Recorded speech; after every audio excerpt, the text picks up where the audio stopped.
गर कभी उस गर कभी उस पर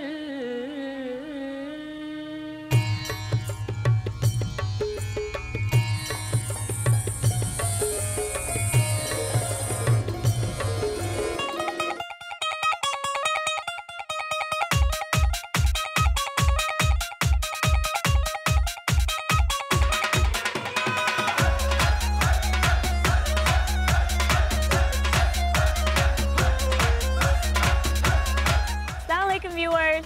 Wait, आदाब. Welcome to a brand new episode of कहानी पाकिस्तानी. मैं हूँ आपकी होस्ट आयशा गिलानी. वैसे आप सोच रहे होंगे इसको क्या हो गया? असल में आज का पूरा एपिसोड मैंने डेडिकेट किया है बॉलीवुड पे. तो in that spirit, I'm channeling my inner Anarkali. आज के एपिसोड में you'll see me emulating different Bollywood और Lollywood की heroines. I was very lucky कि टॉप नॉच डिज़ाइनर बुटीक जो वर्जीनिया में है रूबीज कलेक्शंस उन्होंने मुझे कुछ आउटफिट्स दिए specially for this episode. So I hope you enjoy. Films और स्पेशली बॉलीवुड साउथ एशियंस की ज़िंदगी का एक अहम हिस्सा है. ये कहना गलत नहीं होगा कि फिल्म्स और चंद iconic scenes have even helped some people through heart breaking और मुश्किल इवेंट्स उनकी ज़िंदगी में. वैसे मूवी स्टार्स की फैसिनेशन मेरी भी एक टॉप प्रायोरिटी है. मतलब वो लोग क्या कर रहे हैं, कब कर रहे हैं, किसके साथ कर रहे हैं, हम सब की एक ज़रूरत सी बन चुकी है. आज के इस कहानी पाकिस्तानी के एपिसोड में मैं आपको इन जैसे सुपरस्टार से मिलवाऊंगी और आपकी एक लाइफ टाइम विश फुलफिल करूंगी. तो आइए मेरे साथ दिल थाम कर बैठे. I will introduce you to the royalty of Bollywood all the way America से. सोल्जर सोल्जर, दिल से, कोई मिल गया, दिल चाहता है, इन सब फिल्म्स में क्या इन कॉमन है? जी आप बिल्कुल सही समझे, प्रीति जिंटा. लेकिन प्रीति जिंटा कहाँ और हम कहाँ? सच ये है कि हाल ही में प्रीति जिंटा LA में आई हुई थी और उन्होंने हमसे कुछ बातें की about her career and about who Preity Zinta is. Let's go take a look.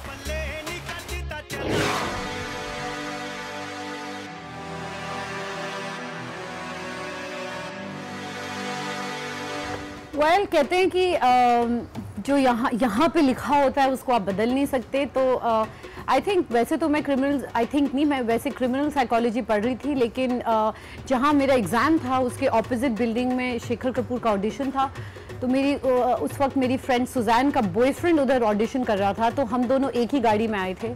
तो मैं उन्हें पिक करने गई and Shekhar saw me there और उसके बाद मैं फिल्मों में आ गई.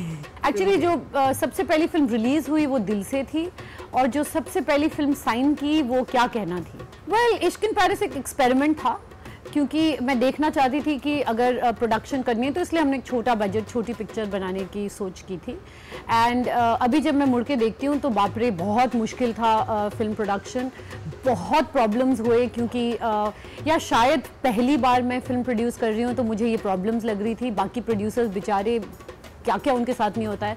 आप बाहर जाओ शूटिंग के लिए और एक दिन पूरी धूप निकली हुई है और दूसरे दिन ऐसी बारिश होती है, फिर तीसरे दिन भी बारिश, चौथे दिन बर्फ़ गिरनी शुरू हो जाए and you are like oh my god. तो थोड़ा डिफ़िकल्ट तो रहा पर overall it was a great learning experience. और I think as a production हम काफ़ी फिल्में बनाएंगे अभी फ्यूचर में. I think friend wise my closest friend is Salman Khan. उनकी बहुत इज्जत करती हूँ मैं and I love him because he is a very very cool guy. तो उसने हमेशा मुझे सपोर्ट किया है तो वो मेरे लिए आई थिंक नंबर 1 है. बस आई थिंक जब भगवान आपको ज़रूरत से ज़्यादा देता है तो आई थिंक ज़िंदगी में वापस देना चाहिए. एंड इंडिया में and I am sure Pakistan में भी आपको यही प्रॉब्लम होगी कि ज़्यादातर जो भी बेनिफिट्स होते हैं या जो भी चीज़ें कंफर्ट लेवल की होती है वो लड़कों को मिल जाती है और लड़कियां बेचारी पीछे रह जाती है. सो आई जस्ट थॉट कि कुछ लड़कियां अडॉप्ट करो, not for any other reason, क्योंकि जो एक गरीब बच्चा होता है और एक अमीर बच्चे के बीच में जो लकीर होती है वो एजुकेशन की होती है. अगर उनको लाइफ में कम्पीट करना है तो फ्यूचर आप उनका बहुत सिक्योर कर रहे हैं because then they can look after themselves. Actually Pakistan में बहुत सारे क्रिकेट प्लेयर्स बहुत अच्छे हैं. One of the best teams. सबसे एक्साइटिंग गेम्स होती है एक्चुअली इंडिया पाकिस्तान की एंड हार्ट बीटिंग गेम्स होती है, धक धक धक धक. पर I can not name one Pakistani cricketer and से कि यही अच्छा और ये अच्छा नहीं है। अच्छा, बेस्ट प्लेयर मैं बताती हूँ आपका कौन है। मैं एक बताती हूँ, अजहर महमूद। हाँ, हमारी टीम में उन्होंने बड़ी बहुत अच्छा खेला था और हमें you know he is one player जिनकी उन्हें कोई भी प्रेशर मोमेंट में डाल दो, he will go there and take a wicket or do something or the other and he will swing the game in your favor. He's actually अब तो मेरे बहुत अच्छे दोस्त बन गए हैं वो और उनकी वाइफ जो कि बहुत खूबसूरत है और उनकी छोटी बेटी, दोनों बेटियाँ। उनकी बेटी तो हमेशा मेरे साथ ही बैठती थी। अगर आप लास्ट IPL की गेम्स देखें तो एक लड़की होती थी हमेशा मेरे साथ, वो अजहर भाई की बेटी है। वेल आई थिंक अभी मैं अपनी ज़िंदगी में एक ऐसे मोड़ पे हूँ जहाँ मुझे काम इसलिए नहीं करना है क्योंकि मुझे अपनी फैमिली का ध्यान रखना है या you know I am not doing movies to earn money और टू फाइनेंशियली अपने आप को सिक्योर करने के लिए नहीं कर रही हूँ। तो आई थिंक फ्रीडम ज़्यादा होगी कि may be this may be that, but anything जो मुझे एक्साइट करता है I will do it. So I just want to thank all the viewers in Pakistan for all their love all these years. मेरा बड़ा ख्याल रखते हैं, so thank you very much. I love you guys. Hi, this is Preeti Zinta and you're watching me on Kahani Pakistani on Voice of America. Recent years में more and more South Asian origin के actors और actresses ने Hollywood की तरफ रुख किया है। आसिफ मानवी एक ऐसे ही celebrity हैं जिन्होंने हमारे साथ catch up किया LA में and told us a little bit about the role of Desis in Hollywood. Let's go take a look. So South Asians, I feel, have come a long way in the last 20 years, but you know, I think there's still a ways to go. I think that we see South Asians, you know, there's definitely diversity on television now. We definitely see more South Asians appearing on television, but we still need to see that the South Asian immigrant experience reflected on television in an authentic way. And I think that really has to do more with writers. It has to do more with like people on the other side of the table being represented. Our community being represented in those areas as well, not just on the acting side, you know. So I think once we have that, once it becomes more integrated in that way, I think you'll see more shows that hopefully represent the South Asian immigrant experience within the framework of a comedy, within the framework of a drama, rather than just having a token brown guy who is playing a character that's essentially written for a white man, you know. When I was breaking in, like, you know, there was nothing. Like 1996, I went to LA and I sat around and there was not one pilot audition that I had. That's not the case anymore. I mean, obviously, things have changed a great deal. So, you know, in the last 20 years, we've come a long way. But like I said, I think that there's still much more that we can do. My next project is $1 Million Arm, which is a film coming out on May 16th with Disney about the first two baseball players to come out of India to play Major League Baseball in the United States. It's starring John Hamm, Alan Arkin, Suraj Sharma, Madhur Mittal, Bill Paxton, Lake Bell. It's got a great cast, and myself. And I'm writing a book, and I'm continuing with The Daily Show and all that kind of stuff. Thank you, Aisha Gilani, for having me on Kahani Pakistani. मैं जाके खेत में खेलती हूँ। हम मिलते हैं एक ब्रेक के बाद।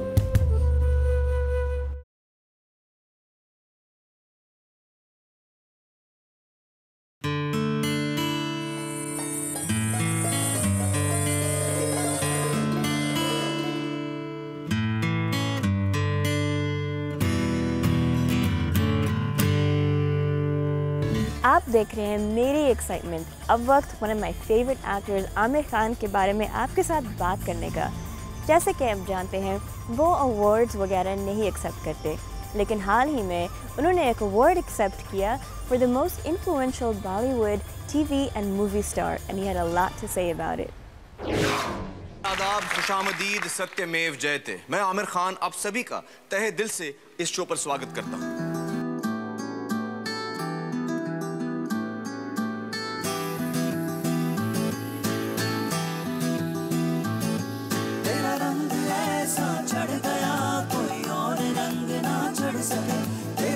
सीने पे लिखा हर कोई आगे बढ़ सके है जुनून इस वक्त हम वॉशिंगटन डीसी के एंड्रू जे मेलन ऑडिटोरियम में मौजूद हैं, जहां पर पावर ऑफ फिल्म्स के नाम से पहले अवार्ड फंक्शंस का इत्माम किया गया है, जिसमें आमिर खान को उनके टीवी प्रोग्राम सत्यमेव विजयते के लिए अवार्ड दिया जा रहा है। और इस प्रोग्राम में उन्होंने आम आदमी की ज़िंदगी को बेहतर करने में और उसमें तब्दीली लाने में बहुत अहम किरदार अदा किया, और उसी को एक्सेप्ट करते हुए अमेरिकन अब्रॉड मीडिया ने उन्हें power of film and TV award देने का फैसला किया है। Tonight, America Abroad Media welcomes Amir Khan for bringing so many important issues into mainstream India through your seminal film and television work, Jai Ho.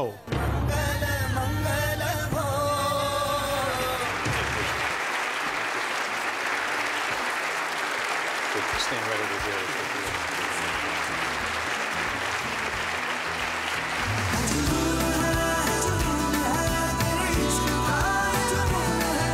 कैसा लग रहा है? पहला अवार्ड है ये अमेरिकन अब्रॉड मीडिया का, और आपके ख्याल में ये कुछ नई राहें खोलेगा लोगों के लिए कि वो लोग इस तरह की फिल्में, इस तरह का टीवी करें कि जिससे कुछ तब्दीली आए आम लोगों की ज़िंदगी में? जी हाँ, आई होप कि ऐसा हो और ज़्यादा से ज़्यादा लोग जो हैं अपनी काबिलियत का इस्तेमाल करें इस मीडियम के ज़रिए लोगों तक पहुँचने का। हमने भी वही कोशिश की है और मुझे खुशी है कि हमारी कोशिश को रिकग्निशन मिली है। मुझे खुद को भी है टटोलना, कहीं है कमी तो है बोलना, कहीं दाग है तो छुपाए क्यों, हम सच से नजरें हटाए क्यों खुद को। ये बताइए कि सत्यमेव विजयते के दूसरे सीज़न में क्या नया होगा, क्या ख़ास होगा, क्या डिफरेंट होगा? दरअसल जो टॉपिक्स जिनके बारे में हम रिसर्च करते हैं और जिनके बारे में हम बात करते हैं हमारे शो में, उनके बारे में हम पहले से रिवील नहीं करते कि क्या टॉपिक्स हैं। हम चाहते हैं कि आप उसी दिन डिस्कवर करें कि हम किस मुद्दे पर इस दिन बात कर रहे हैं। हर जीत को, हर हार को, खुद अपने इस संसार को बदलूंगा मैं तेरे लिए। ट्रेंड था 3 इडियट्स, तारे ज़मीन पर, ऐसी फिल्मों का, फिर एकदम से मसाला फिल्मों का ट्रेंड आया। क्या ख्याल है, बदलेगा ये मसाला फिल्मों का दौर, कुछ और होगा, फिर कुछ अच्छी टॉपिकल, कुछ डीप फिल्में बनेंगी जिनसे कुछ तब्दीली आए? देखिए, हर समय में, हर वक्त में हर किस्म की फिल्में बनती आ रही हैं और वही होता रहेगा। मुझे लगता नहीं कि कम्प्लीटली या तो सिर्फ एंटरटेनमेंट फिल्में बनेंगी या सिर्फ इशू बेस्ड फिल्में बनेंगी। हर दौर में अलग अलग किस्म की फिल्में बनती हैं और ऐसे ही होना चाहिए। अलग अलग किस्म की फिल्में बननी चाहिए। हमारी ऑडियंस चाहती भी है कि वो अलग अलग किस्म की फिल्म देखें। बहुत से लोग पाकिस्तान में चाहते हैं आपको, आपसे प्यार करते हैं, आपकी फिल्में देखते हैं। आप एक दफ़ा, बहुत शुक्रिया, आप एक दफ़ा जा भी चुके हैं, तो मुस्तकबिल करीब में कभी पाकिस्तान जाने का इरादा? कुछ फिल्में इस साल आई हैं पाकिस्तान की बहुत अच्छी, एक ऑस्कर में भी पहुंची, जिंदा भाग नॉमिनेशन हुई। देखो जी, सारे कहते ने कि जिन्ने लाहौर नहीं वेख्या वो जमिया ही नहीं, पर कुछ ये भी कहते ने जो लाहौर विच जमिया है और कोलों ते कदे दही भी नहीं जमिया। कुछ ऑफर आई तो पाकिस्तान के जाने के बारे में, पाकिस्तान में जाकर काम करने के बारे में क्या ख्याल है आपका? जी हाँ, बिल्कुल। मैं क्रिएटिव इंसान हूँ और दुनिया के किसी भी कोने से जब मुझे कोई ऑफ़र आता है जिसमें मुझे दिलचस्पी होती है तो मैं करना चाहूँगा। और यकीनन पाकिस्तान और हिंदुस्तान का कल्चर तो एक ही है, हमारी ज़बान एक है, बहुत सारी चीज़ें मिलती जुलती हैं, तो यकीनन कोई फ़िल्म अगर पाकिस्तान से आए और उसकी कहानी मुझे पसंद आए तो मैं ज़रूर करना चाहूँगा। कुछ मैसेज पाकिस्तानी ऑडियंस के लिए, अपने चाहने वालों के लिए? बस मेरा सलाम आप सबको और दुआ में याद करिएगा और मेरे तरफ से बहुत बहुत प्यार। बहुत शुक्रिया Aamir, thank you so much.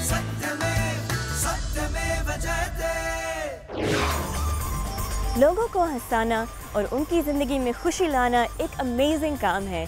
कोई लोग हैं जिन्होंने ये काम को अपनी ज़िंदगी का मकसद बना लिया है। एक ऐसा शख्सियत है Russell Peters, my favourite comedian. आपने शायद उनका नाम सुना होगा। वो दुनिया भर में जाने माने कॉमेडियन है और हाल ही में we had the chance to catch up with him during the busy schedule of his skyrocketing career. Let's go take a look.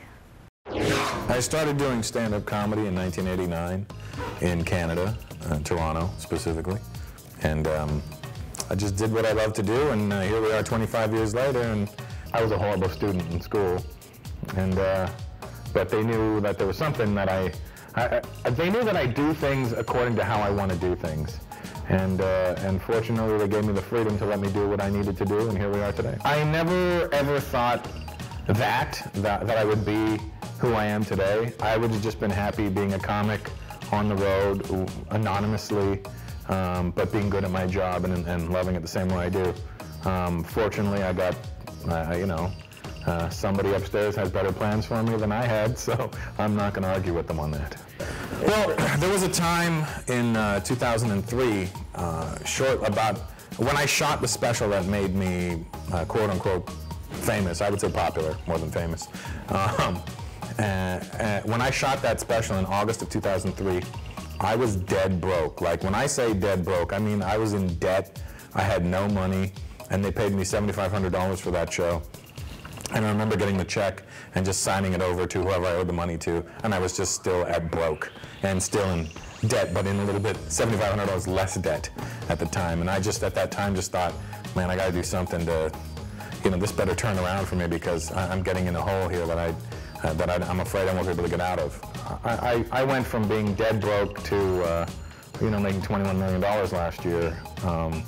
I always feel like my dad, after he passed away, is when everything started to happen in my career. So I kind of feel like he went on to the other side and started pulling strings for me, and he makes it possible for me to have the success I have, or give me the brain power to think the way I need to think. My advice to the young up-and-coming comics is to do it for the love. Don't do it because you're looking at the success I have.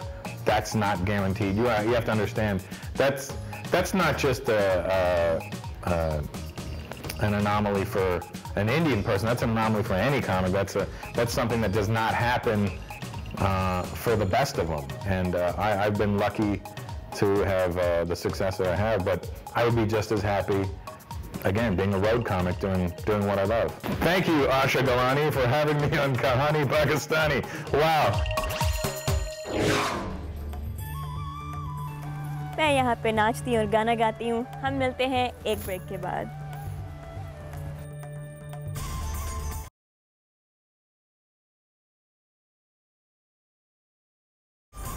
आखिर में प्रियंका चोपड़ा एक ऐसा नाम है जो बॉलीवुड की डीवर्स की list में काफ़ी हाई रैंकिंग रखती हैं। इन्होंने ना सिर्फ एक्टिंग की है बल्कि म्यूज़िक इंडस्ट्री में भी अपना मार्क किया है, स्पेशली अमेरिका में। हम रिसेंटली उनसे मिले थे और उनसे कुछ सवाल किए about her dreams and aspirations. आइए चल के देखते हैं। She's already a superstar in India, soon to be worldwide. I'm so used to being told, these are your lines and this is your script. This whole thing is completely different. I'm scared, I'm nervous, and I'm looking forward to this being a completely new journey. I know you got your own town. I know you got your own way. The world's become a really small place. Globalization is the way forward, and ethnicity doesn't matter as much anymore. Yep. And I think it's a great time for me to be doing what I'm doing, or for me to try to do what I'm doing. So I think that as long as you're catering to a global audience, it doesn't really matter. And when it comes to my music, what I want to be able to do, whether it's my movies or my music, I want to be able to be who I am and yet be appealing to a global audience. And that, for me, that's the trick, I guess. You can't have an ambition and say, I want that tomorrow. It's the little things that you will do to get there. It's the stepping on every rung of the ladder. And for me, I started when I was 17. I was totally young. I didn't know what I was doing. I allowed myself mistakes. Yeah. Sometimes failure and mistakes scare people. They scared me too. Because I always try and do things that are a little to the left. They're always a little different, whether it's my choice in movies, choice in parts. Which actor do you know has done music? It's bizarre for people when I say it, or when I did say it. But it's always the fear of failure stops us from trying to achieve as much as we can. It's okay to fail. You can always do something different, and nothing is do or die. And I think once you start feeling that, there'll be a certain sense of confidence and a certain sense of liberation and freedom, and that's the advice I'll give someone. Don't be afraid to fail. For me, an opportunity comes and I say, oh, that seems like something that people don't think I would be able to do. Let's do it. So for me, what challenges me is is pushing the buck a little bit and doing things that are not expected a little bit, and that's what I want to be. That's the legacy I want to leave behind. That nothing is impossible, which we read in books, but I want to be able to prove that a little bit, that it's really not impossible if you put your mind to it. Success needs to make you feel like you're flying, and it could be success at learning how to knit, or it could be success at giving a great speech. I think जो creative aspect होता है फिल्मों का, I think उसको वैसा ही छोड़ देना चाहिए, जहाँ पे कहानियाँ हों, जहाँ पे जैसे पाकिस्तान में और इंडिया में हम लोग बेसिकली तो एक ही माँ से पैदा हुए हैं, हम लोग बेसिकली तो भाई बहन ही हैं. पॉलिटिकल एस्पेक्ट्स को छोड़ें अगर, जिस तरह का हमारा कल्चर है, जिस तरह की हमारे रूट्स हैं, हमारे जो पोइट्स हैं, दुनिया बात करती है हमारे कल्चर के बारे में, हमारी पोइट्री के बारे में, हमारी कहानियों के बारे में, हमारी गानों के बारे में. एंड आई थिंक ये एक बहुत ही खूबसूरत बात है कि जो पाकिस्तानी फ़िल्में हैं फिर से रिवाइव हुई हैं, और जो क्रिएटिविटी है उसको कर्ब नहीं किया जा रहा है. और and I hope, India Pakistan को छोड़िए, आई जस्ट होप दैट फ़िल्में जो बनती हैं वो इवेंचुअली क्यों बनती हैं, ताकि लोग जो जाएं थिएटर में 3 घंटे अपनी जो प्रॉब्लम्स हैं उसको भूल के एंटरटेन हो सकें. एंड बस फिल्में वही होनी चाहिए. और स्पेशली पाकिस्तान में और इंडिया में जो हमारा टैलेंट रहा है सालों साल से, आई थिंक वो अगर बाहर आए तो आई थिंक हमारी फिल्में और हमारे रूट्स इस पूरे देश को रूल कर सकते हैं. पाकिस्तान जाने का बहुत शौक़ है मुझे. मेरे बहुत सारे दोस्त लाहौर गए हैं. वहाँ का फ़ैशन, वहाँ के लोग, वहाँ का खाना. मेरी फैमिली एक्चुअली वहीं से आई थी जब कोर्स हमारा डिवाइड एंड रूल हुआ था. तो मैं ज़रूर चाहूँगी कि अभी मैं किसी तरह कभी एटलीस्ट लाहौर, पेशावर, कहीं ना कहीं तो जा सकूँ. और आई एम होपिंग कि किसी ना किसी दिन कोई मुझे पाकिस्तान से इनवाइट करे और मैं एक्चुअली वहाँ. मैं बस कहूँगी कि पाकिस्तान से मुझे हमेशा बहुत प्यार मिला है, बहुत इज़्ज़त मिली है. मेरी फ़िल्में हों या जो भी मैंने कोशिश की है करने की, और अगर वो प्यार बरकरार रहे तो मुझे हमेशा एक तरह से करेज और कॉन्फिडेंस मिलेगा कि मैं ज़िंदगी में कुछ भी कर सकती हूँ और आपको हमेशा एंटरटेन करती रहूँगी. So thank you so much कि आपने मुझे इतनी इज़्ज़त दी और इतनी इज़्ज़त अफजाई की मेरी. It's been a very special journey. It's been one of the most enriching experiences of my life, and I'll remember it always. Good, bad, ugly, it'll be mine to remember. Thank you, Aisha Gilani, for having me on Kahani Pakistani. So there you have it. This brings us to the end of हमारा Bollywood का episode. अब आपने देख लिया होगा कि how much Bollywood is a part of our lives, like it or not. Well, आज के एपिसोड का वक्त हमारा अब ख़त्म हो चुका है. हम मिलेंगे अगली दफ़ा एक नई कहानी, अनोखा सफ़र के साथ. But in the meantime, you know what to do. इस Facebook पेज को लाइक करिएगा. Keep in touch. अपना फीडबैक भेजते रहिएगा. खास तौर पे मेरी उर्दू पे. As you know, I'm still trying. But that's all. मैं हूँ आपकी host Ayesha Gilani, signing off for कहानी पाकिस्तानी. खुदा हाफ़िज़.